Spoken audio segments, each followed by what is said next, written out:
Didik TV KPM. Dan saya pasti cikgu, murid-murid di rumah ingin mengetahui, okey, untuk kita teruskan dengan kertas 1 bahagian A, apa yang perlu kita lakukan, strategi dan juga tipsnya bagi memastikan kita cemerlang, cikgu. Silakan. Okey, terima kasih Ria. So saya teruskan untuk kertas 1 bahagian A. So tadi saya dah maklumkan dalam kertas 1 ni ada 2 bahagian, itu bahagian A dan juga bahagian B. So untuk bahagian A, okey, untuk makluman semua, dia mengandungi 20 soalan. So dalam 20 soalan itu, pemarkahan dia ialah antara 1 hingga 4 markah. Bermaksud ada soalan yang 1 markah, ada yang 2 markah, mungkin 3 dan 4 markah. Okey, so keseluruhan untuk 20 soalan itu ialah 50 markah. Dan bagi aras pentaksirannya pula ialah aras pengetahuan dan kefahaman, iaitu di mana soalan-soalan yang diuji ialah untuk menguji ingatan murid dan juga pemahaman murid tentang tajuk-tajuk dalam mata pelajaran sains komputer. So antara konstruk yang akan diuji dalam bahagian A ialah terminologi, fakta, convention, urutan, pengelasan, kriteria, metodologi dan juga prinsip. So ini ringkas, sedikit ringkasan lah tentang bahagian A. So kita lihat terus kepada soalan. Okey, ini ialah contoh soalan yang boleh ditanya dalam bahagian A.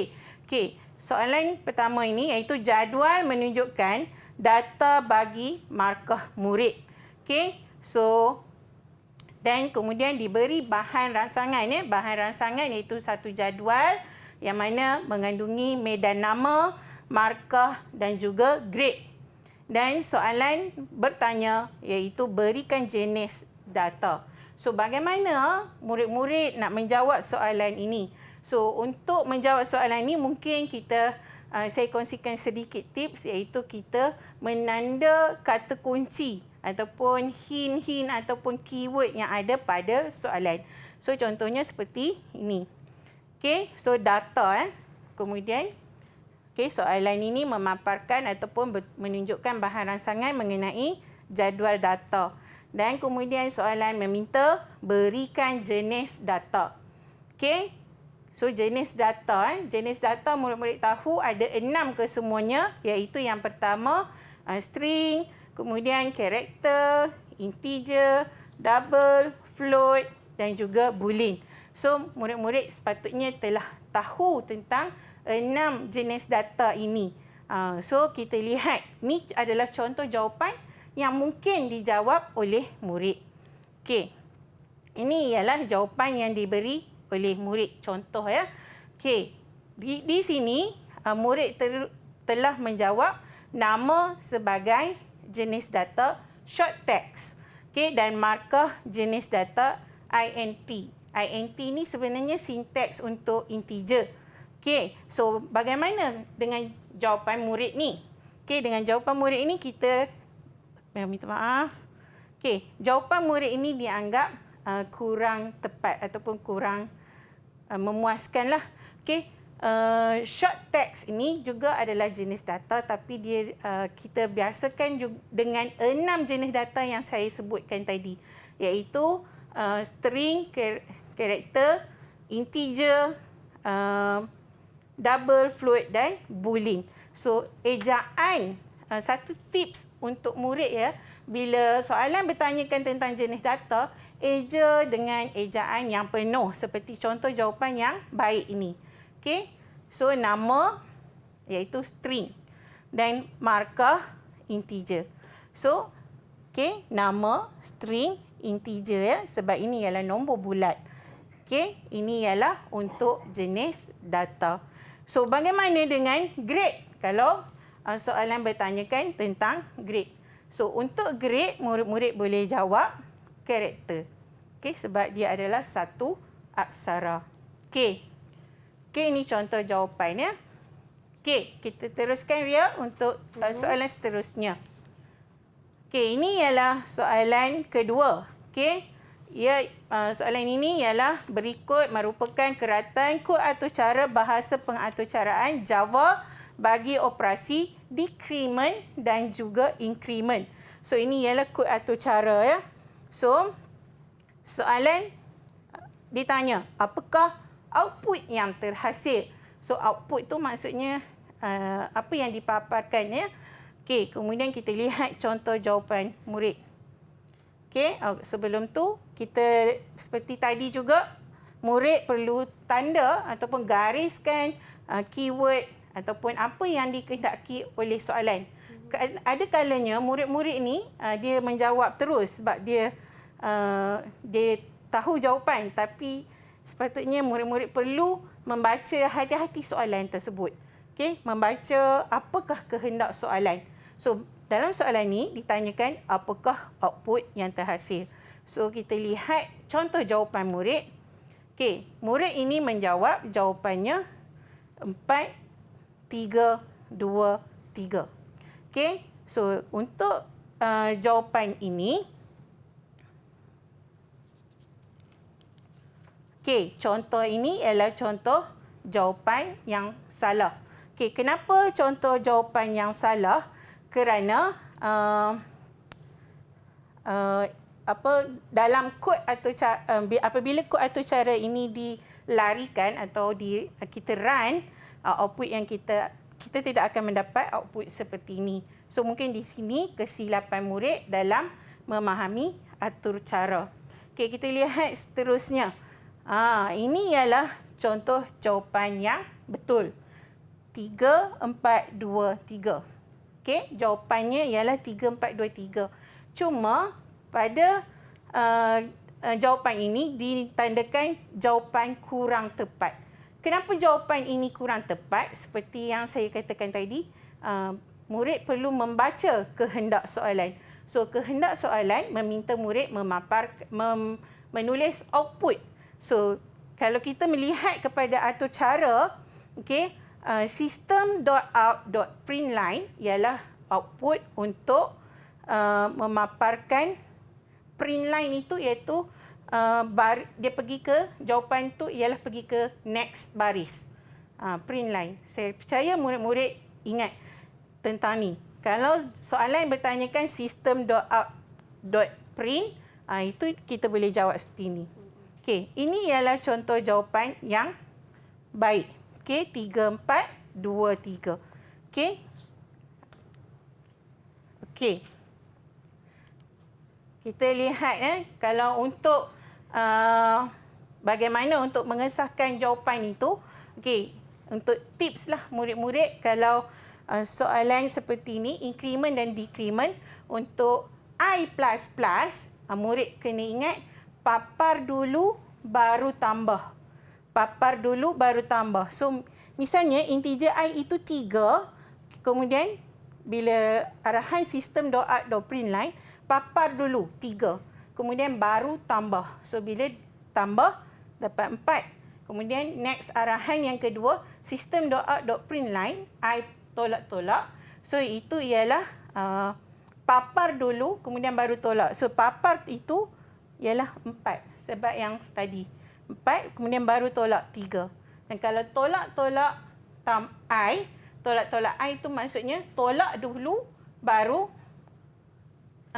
papar. So, tolak dulu, 3 tolak 1, dapat 2. So, dapat 2, baru 2. Dan kalau tambah-tambah I, okey, tambah dulu, baru papar. Senanglah. Okey, ingat tips tu. Okey. Okey, saya teruskan kepada soalan ketiga.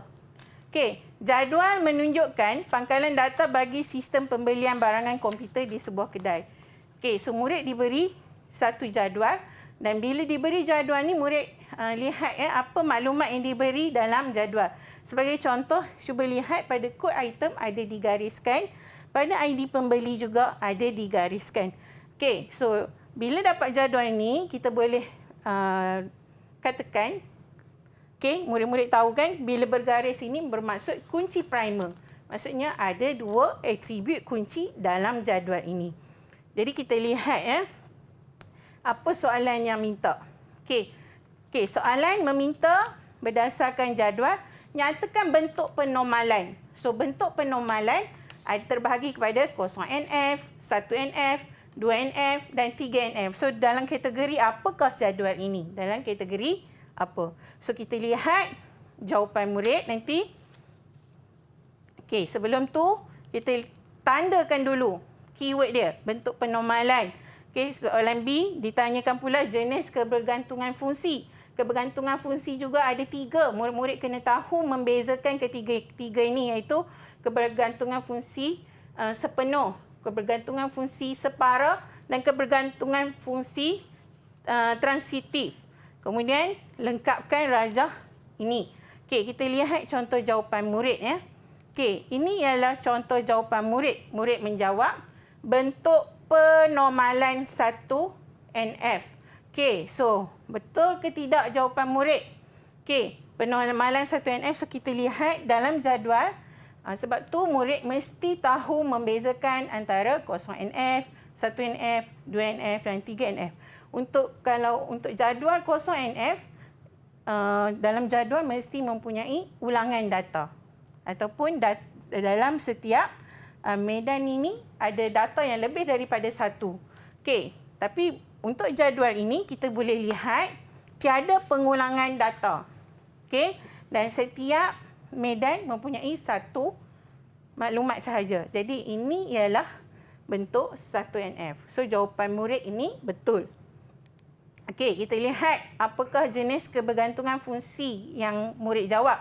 Murid-murid jawab iaitu kebergantungan fungsi sepenuhnya. Okey, kebergantungan fungsi sepenuhnya bermaksud semua atribut, ada atribut bukan kunci bergantung kepada atribut kunci. Okey, di sini kita boleh lihat ya, tarikh beli dan tarikh beli merujuk kepada beli apa. So beli item ni, kod item ni. Okey, kemudian tarikh beli juga merujuk kepada siapa yang beli, ID pembeli. So dia untuk jawapan murid ini kebergantungan fungsi sepenuh, iaitu atribut bukan kunci bergantung pada atribut kunci adalah betul. Okey, kemudian kita lihat seterusnya jawapan murid. Okey, lengkapkan rajah kebergantungan fungsi yang diberi. Macam tadilah diberitahu tadi tarikh beli. So dia ditentukan oleh kod item dan ID pembeli. Juga betul. Tapi adakah jawapan ini yang paling tepat? So kita lihat kurang tepat. Okey, kerana apa Ria? Kerana kita lihat contoh jawapan.